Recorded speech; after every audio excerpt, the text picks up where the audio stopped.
Are you aware that there is a revolution happening in education concerning the reshaping of school spaces? It hopefully goes beyond Pinterest and is not just a pretty face, but actually supports learning.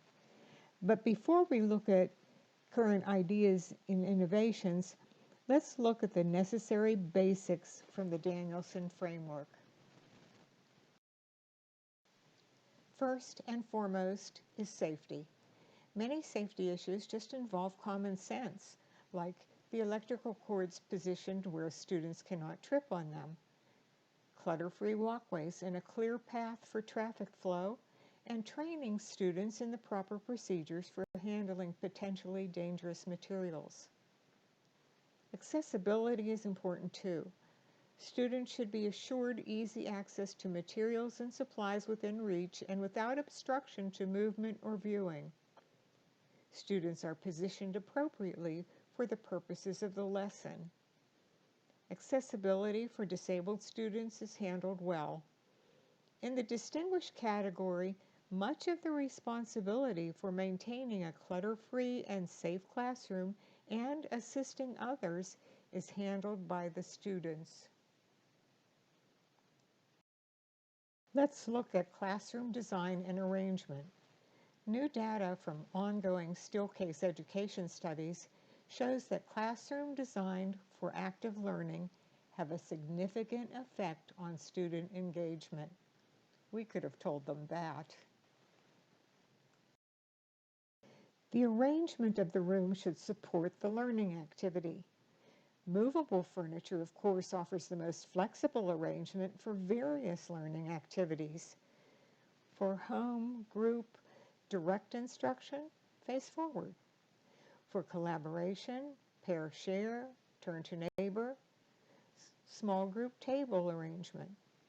There should be spaces to create, to showcase learning, and quiet spaces.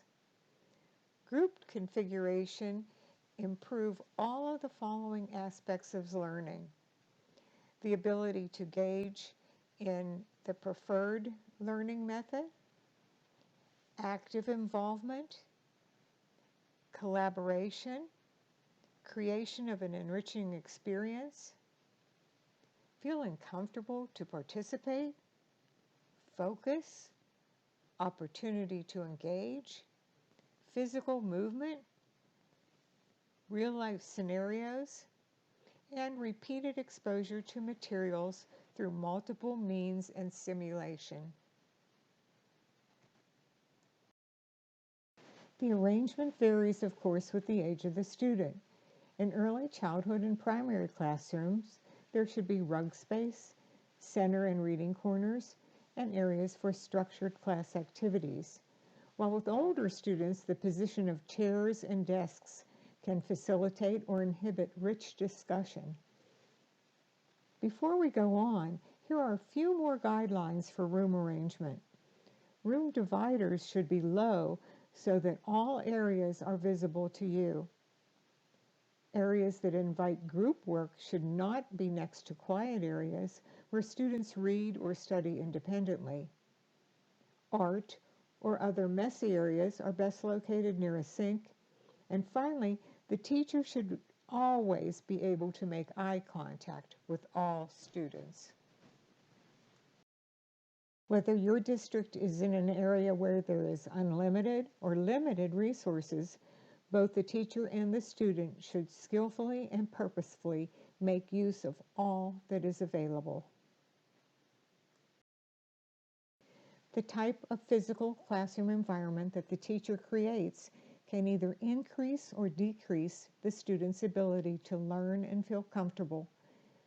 When setting up your classroom, the goal is to support and showcase learning while giving the students a sense of pride and belonging. All this can be accomplished in a visually appealing way. How do you build a sense of belonging or ownership in the physical classroom setting?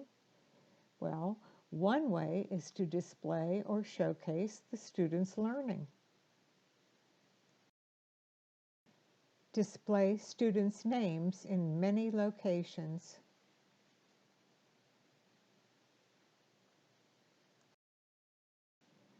Display students' photos. This can be done at any age level.